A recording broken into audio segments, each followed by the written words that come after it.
Imagine this scenario. It's Monday morning, you get into your office, and you can't help but notice the palpable tension in the air. Meetings are filled with awkward silences, and productivity seems to be going down. And maybe you start to wonder, why do my employees hate me? And unfortunately, you're not alone in this. A lot of managers feel the same way. Employees often cite a lot of the same reasons for dissatisfaction at work.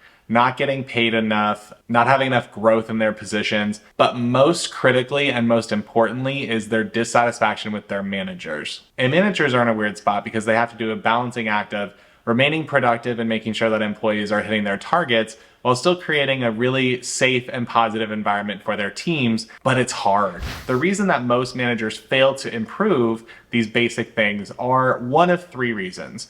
One, a lack of training. No one told you how to do this. No one told you how to appropriately communicate with your team. No one taught you how to project manage. No one's teaching you how to do any of these things. And when you're expected to put it into practice, how are you supposed to know what is micromanagement and what's not micromanagement? So lack of training is the first. The second reason, the second root cause is unrealistic expectations. Unrealistic expectations from your supervisor or from your leadership team to you. And so what happens is when you have unrealistic expectations, if you were never taught how to project manage, but you have these unrealistic expectations that are coming up, your natural response would be, oh, I need to make sure that my team knows exactly what they're supposed to do when they're supposed to do it, which leads to micromanagement. Or a lack of recognition. If you just have a lot of turnover and a lot of things that you have to do project-wise, maybe you don't have the time to say, hey, good work on this project, because the next meeting you have with your team is to say, great, project A is done, time for project B.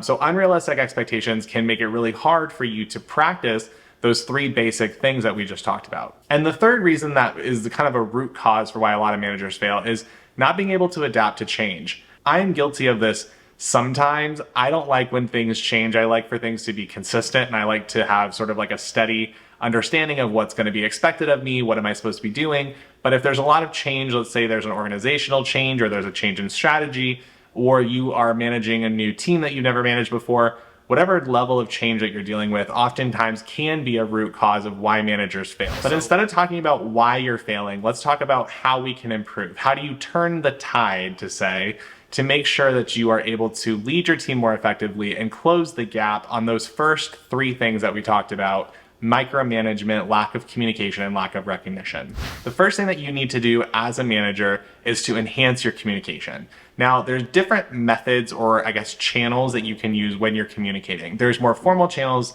like emails or phone calls, and more informal channels like a Slack or Teams, like just IMing or texting. As a manager, it's your responsibility not only to know what channels to use when you're communicating with your team, but also the messaging and the content that needs to go with it. And the best thing that you can do when you're trying to enhance your communication is just being open and transparent. You want to make sure when you're communicating with your team that you're doing things like regular check-ins, providing clear instructions on project, and make sure that you're actively listening so that when there's an issue or something does come up, that you're able to pivot and make sure that you're fixing the problem right away. The thing with communications is that there are a lot of ways that it can go wrong. So once you start testing out new methods, let's say you start using an IM platform like Teams or Slack, and you start messaging with your teams, make sure to get feedback from them. What works for you? What doesn't work for you? Would you prefer this to be a meeting? Would you prefer this to be an email? Can I message you? Do you care if we use GIFs? You know, things like that. Just being able to communicate with your team open and honestly, and then providing them an outlet to be able to contact you in the times of need, and make sure that everyone's aware of what's the protocols and how you communicate in certain contexts. The second thing is trust and empowerment. Trust is a weird thing because a lot of people assume it, and especially in the United States, I think in Europe it might be a little bit different, but people assume trust. They assume I'm working with you, you're working with me, therefore you need to trust me and I need to trust you. But the secret is trust is built over small acts done over a longer period of time. So when you start working with someone initially, you want to do little kind of nuggets of trust and build that trust up over time. When it comes to building trust with your teams as a manager, you need to prove that when you say that you're going to do something, that's what you do, and that you don't do something completely different from what you're saying. Now, if it's something where you've burned trust with your team, it's not impossible to get it back, but you need to be very conscious and continually tell your team that what you're doing is what you say you're going to do. Even if your team doesn't like it, if you're still consistent with the way that you act, that will build trust over a long period of time. The third thing that you can do is invest in training and development. Now, this is training and development for your team, but more importantly for you.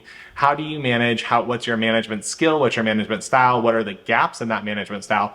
All these things are questions that you need to answer. And really, if you do some sort of formal training, whether it's a leadership training or whether it's a functional training, being able to understand how to lead your team better and be able to how to lead your function better is going to take you so much further and help you close the gaps on some of those original root causes that we talked about. The fourth thing that you want to do is you want to foster diversity and inclusion on your team. Now, I'm not just talking about your hiring practices, but I'm also talking about your ability to diversify the way that you're looking at problems or the way that you're developing solutions. Let's say you have somebody who's more of a visual learner and someone who's more of an auditorial learner. Those diverse skill sets can come together when it comes to developing a solution or things like that. For example, I used to do a lot of event planning, and one of the things that I always took for granted was the fact that I would eat chicken, I would eat beef, I would eat seafood. I had no dietary restrictions, no issues at all. And when I would plan events, I would never think to myself, I need to make sure there's a vegetarian option, I need to make sure there's a gluten-free option, because that didn't apply to me. When I had to work with other people who had dietary restrictions, or they were more diverse in the way that they approached food and catering, I had to kind of pivot and say, oh yeah, you're right. We need to make sure that there's a vegetarian option here. We need to make sure there's a non-alcoholic option here. We need to make sure that there's a gluten-free option here. So when we're talking about diversity, we're not just talking about skin color and ethnicity, while that is important. We're also talking about diversity of backgrounds or project expertise, people coming from different types or different areas,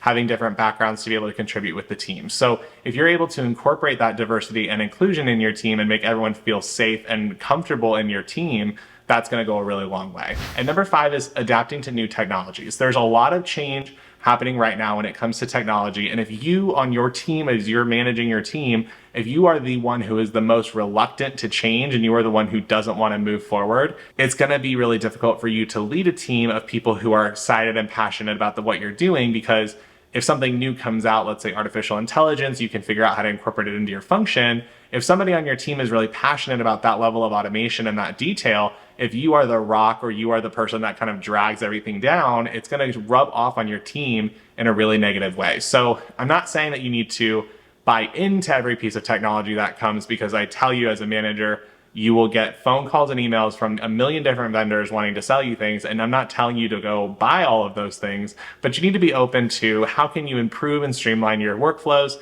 How can you improve and streamline your teams to make sure that you're functioning better? And so hopefully all of this is helpful when it comes to looking at your team in a different perspective. Sometimes you're just not taught how to be a manager, and it's videos like this that can help you kind of bridge the gap from where you are to where you want to go, and help you kind of develop those skills so that you can be a better manager and hopefully not have your team hate you along the way. And if this video was helpful, check out this video that I made about knowing if an employee is about to leave. And with that, I will see you on the next one.